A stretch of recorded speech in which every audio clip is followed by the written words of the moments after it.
Hello చెప్పు.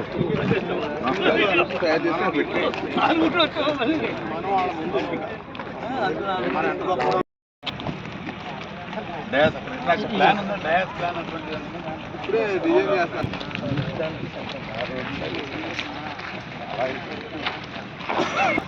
ఇలాగా ఇప్పుడు కొట్టేశారు కదా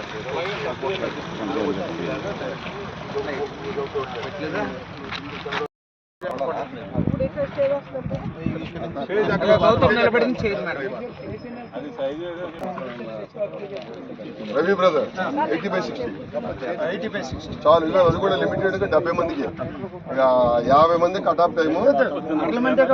70 మంది కట్టి 70 మందికి చేపిస్తాను. స్టాగులు వేసామని చెప్పి మొత్తం లైట్లు పెట్టేమన్నాం. అక్కడ చక్కెర పడితే తెలియదు కదా, అన్ని పెట్టేసుకున్నాం.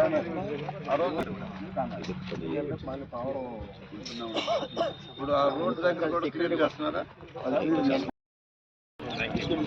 ఒక పరిపాలన చేత కానీ ఒక అసమర్థ ముఖ్యమంత్రి పరిపాలనలో ఆంధ్ర రాష్ట్రం విలవెల్లాడుతున్నటువంటి సందర్భంలో, ఇక 100 రోజులు మాత్రమే టైం ఉన్నటువంటి ఈ సందర్భంలో మా నాయకుడు తెలుగుదేశం పార్టీ జాతీయ అధ్యక్షులు నారా చంద్రబాబు నాయుడు గారు తెలుగుదేశం పార్టీ జనసేన పార్టీ కలిసికట్టుగా చేసే పోరాటానికి కదలిరాని రాష్ట్ర ప్రజానీకానందరికీ కూడా పిలుపునిచ్చే కార్యక్రమంలో భాగంగా రేపు 7వ తారీఖున ఆచంటలో సాయంత్రం 3 గంటలకు జరిగే బహిరంగ సభలో జిల్లా అధ్యక్షురాలు తోట సీతారామలక్ష్మి గారు, ఆచంట ఇన్ఛార్జి పితాని సత్యనారాయణ గారి యొక్క ఆధ్వర్యంలో, అలాగే పరిశీలకులు బుచ్చయ్య చౌదరి గారి యొక్క పర్యవేక్షణలో ఖచ్చితంగా రాబోయే రోజుల్లో ఈ యొక్క రాష్ట్రం ఏం కోల్పోయింది, ఆ కోల్పోయిన ప్రతిదాన్ని ఎట్లాగా తెలుగుదేశం పార్టీ జనసేన పార్టీ ఆధ్వర్యంలో తిరిగి ఇవ్వాలనే సందర్భాన్ని పురస్కరించి పెట్టే సభ కాబట్టి ఖచ్చితంగా ఈ ఉభయ గోదావరి జిల్లాల్లో ముఖ్యంగా ఆచంట ఈ పశ్చిమ గోదావరి జిల్లాలో ప్రధాన సమస్య ఆక్వారంగం. ఇటువంటి ఆక్వారంగం కానీ వరి పండించే రైతాంగం కానీ పూర్తిగా నిర్వీర్యమైనటువంటి సందర్భంలో ఈ రైతులందరికీ కూడా భరోసా ఇచ్చేలాగా, ఆక్వారంగాన్ని తిరిగి కాపాడేలాగా, వరిని పండించే రైతాంగాన్ని కాపాడేలాగా, ఉద్యోగ వ్యాపార అలాగే విద్యార్థి రంగాలందరికీ కూడా ఒక భరోసాని ఇచ్చేలాగా రాబోయే రోజుల్లో తెలుగుదేశం పార్టీ జనసేన పార్టీ అధికారంలోకి వచ్చాక చేయబోయే కార్యక్రమాలన్నీ కూడా ప్రజలందరికీ చెప్పే కార్యక్రమంలో భాగంగా చంద్రబాబు నాయుడు గారు వస్తున్నారు. కాబట్టి ప్రజలందరికీ కూడా ఒక్క తెలుగుదేశం పార్టీయే కాదు, జనసేన పార్టీ కాదు, కులాలు పక్కన పెట్టండి, మతాలు పక్కన పెట్టండి, పార్టీలు పక్కన పెట్టండి, గ్రామాలన్నీ కూడా ఏకమై ఈ ఇరు పార్టీలు చేసేటువంటి పోరాటానికి మీరంతా కూడా మద్దతు ఇచ్చి ఈ ఇరు పార్టీలు ఏదైతే తెలుగుదేశం పార్టీ జనసేన పార్టీ మరి సంకీర్ణ ప్రభుత్వం ఏర్పడ్డాక దెబ్బతిన్న ఈ రాష్ట్రాన్ని బాగుపడే చర్యలన్నీ కూడా చంద్రబాబు నాయుడు గారు ఈ బహిరంగ సభలో చెప్పే మరి కార్యక్రమం ఉంది. కాబట్టి అందరూ కూడా మీ మీడియా సోదరులకు కానీ మీడియా సోదరుల ద్వారా ఈ యొక్క జిల్లా ప్రజానీకానికి అందరికీ కూడా హృదయపూర్వక ఆహ్వానం.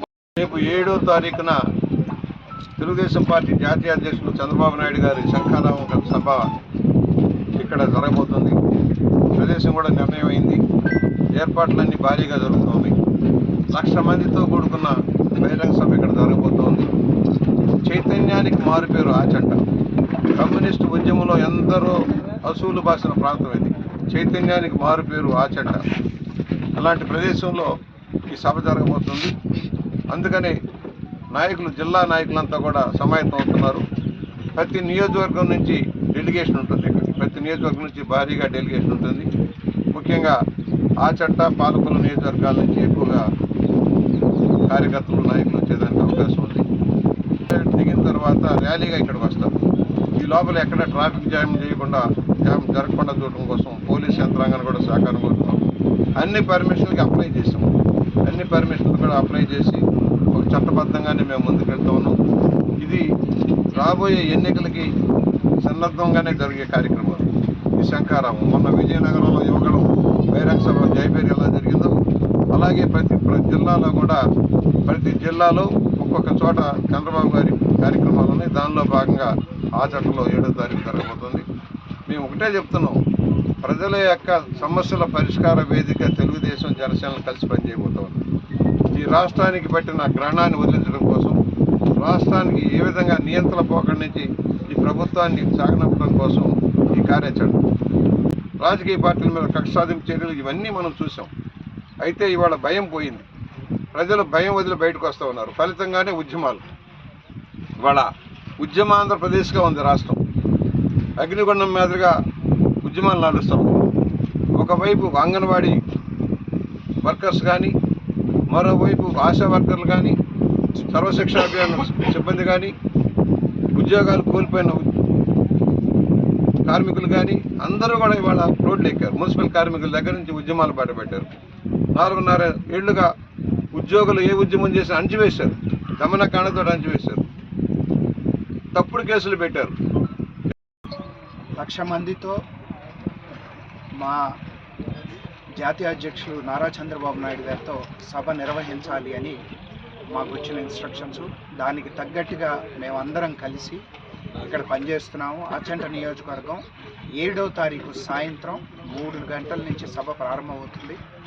మా జాతీయ అధ్యక్షులు వారు ఇక్కడ హెలిప్యాడ్లో తిరుగూరు నుంచి ఇక్కడికి వస్తారు. అక్కడి నుంచి మేము ఆయన ర్యాలీగా ఇక్కడికి ఈ సభా ప్రాంగణానికి తీసుకొస్తాము. దాని తర్వాత ఇక్కడ సభ మొదలవుతుంది. ఇది చంద్రబాబు నాయుడు గారు చేసే ఈ శంఖారావం సభ జనాల్లో చైతన్యం తీసుకురావడానికి 800 పైచిలకు ప్రామిసులు చేసి దాంట్లో 690 ప్రామిసులు అసలు అమలుకు కూడా నోచుకొని పరిస్థితి ఈరోజు ఆంధ్ర ప్రజల్ని ఎంతగా వంచారో, ఎంతగా మోసం చేశారనేది చాలా క్లారిటీగా మా తెలుగుదేశం పార్టీ జనాల్లోకి తీసుకెళ్తుంది.